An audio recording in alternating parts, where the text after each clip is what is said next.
Here's an interesting question. How did you get into automotive engineering?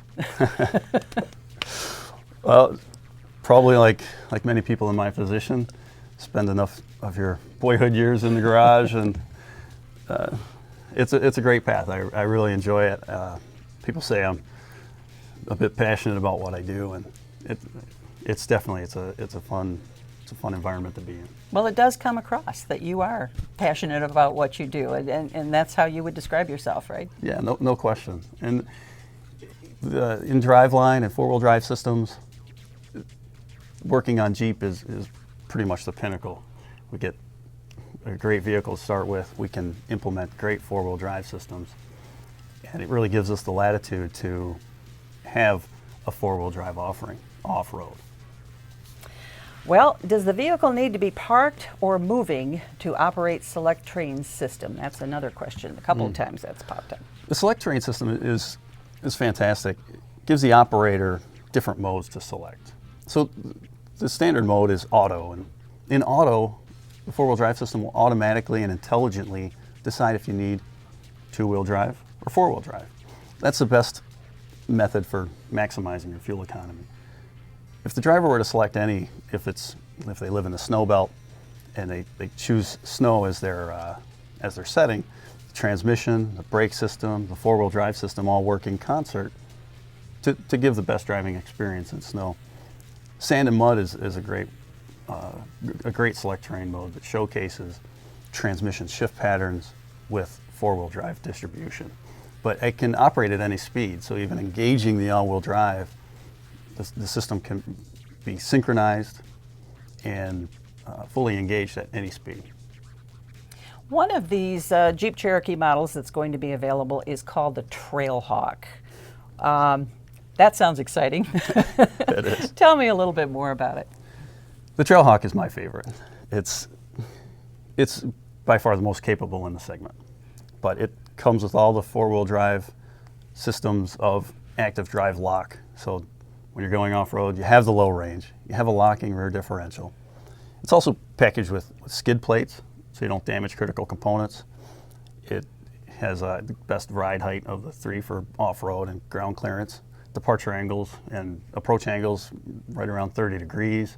So it's truly capable off-road. And then wheels and tire combination really accents the styling, as well as the red tow hooks, which I think are pretty cool. So if you're not an off-road person, for example, and you're looking at the Trailhawk and kind of drooling, is this something you should continue to look at, or just pass it by? Well, if you're looking for style and that fits your style, it's great. Its on-road mannerism is perfect as well. You don't have to sacrifice from going to one of the active drive 1 systems. You're not sacrificing the on-road feel. We have another question from our viewers. Given the 8.7 inches of ground clearance comparable to a Subaru and the lack of suspension travel articulation, is this advanced four-wheel drive wasted on this vehicle? It's definitely not wasted. As Mr. Manley said at the New York Auto Show, the Jeep Cherokee easily handled Hell's Revenge in Moab. The four-wheel drive system does help put power to the wheels that can use it. And that's where the true low range and the locking rear differential will allow, when terrain is not flat and stable, or if it's sand and can move, that's when the four-wheel drive system will be at its best. Well, let's see what else is coming in here.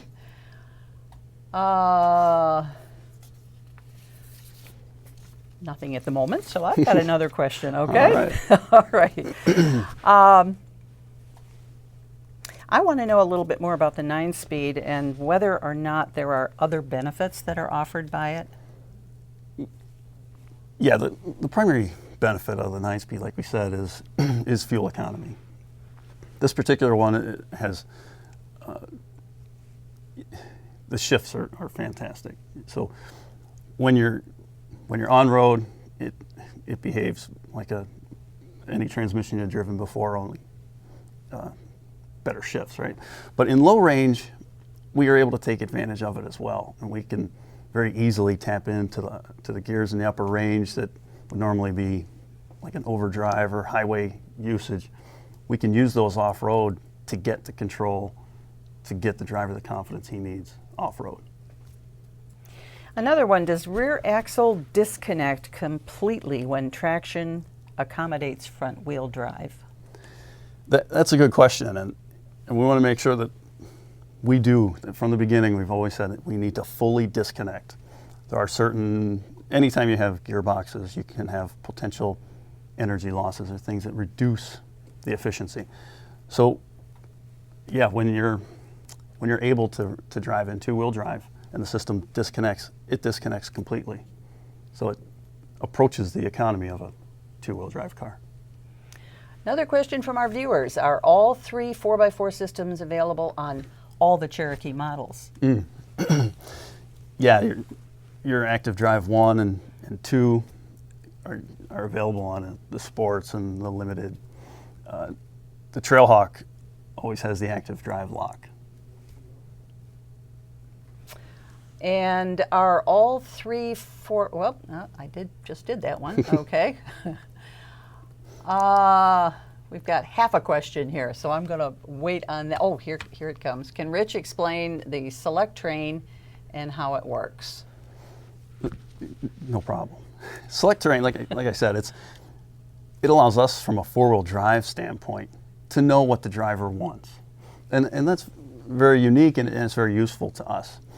So, if the driver selects a sand, mud, or a rock mode, we know that they want as much power as they can get. So the engine can produce the power. The trans will modify its shift points so that we have torque available. And then we can distribute that torque front to rear. In some modes, like a sport mode, which is available on both systems or all three systems, we can channel more torque to the rear. So if you want to drive in a spirited fashion, you can put more torque to the rear and have a little different character to the vehicle. Okay, we have another one here. What are the maintenance requirements for the different four-wheel drive systems? One of the goals of the project here was to keep it a maintenance-free system.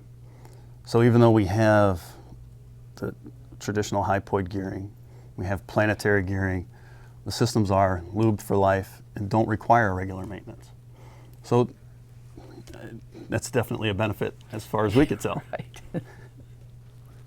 Okay, so very minimal maintenance. Yeah, it's not designed to be maintained. You can get in it, you can use it, you can go off-road, and you can go drive Hell's Revenge in low range and have a great afternoon, and then when you leave the trail and get back on the road, shift in your auto mode or out of 4 low, and as long as conditions permit, you'll be in two-wheel drive mode and have maximum efficiency. Perfect. It truly sounds like no matter where you live in this country, Jeep Cherokee's got you covered. That was the plan, and I think we've delivered here. All right, let's see if we've got more questions. Yep, we do. How does the Tiger Shark engine compare to the new 3.2-liter V6? It's a different feel. The Tiger Shark, again, it uses the multi-air 2 technology, 184 horsepower, I think we claim. So the power is there, but because of the transmission and the four-wheel drive setup, we can use the torque that's available. And you can get the Active Drive 2 coupled with the Tiger Shark. The 3.2 liter gives you a little different feel, more the conventional V engine. Coupled with the Active Drive 1 or 2, it's both of them feel great on road. What are the crawl ratios for the Cherokee? Boy, they're coming in here. Yeah, well, that's the thing. If we were going to maintain the Jeep capability and truly deliver for the Jeep enthusiast, we need to have these crawl ratios. With the 3.2 liter, it's a 48 50-1, and with the V6 it is 56-1. Both are fantastic crawl ratio, but we have a just differentiation because of the gearing between the engine and the wheels. Okay. I don't see any more questions at the moment, so let's just see if there's something on my list here that I wanted to ask you. Well,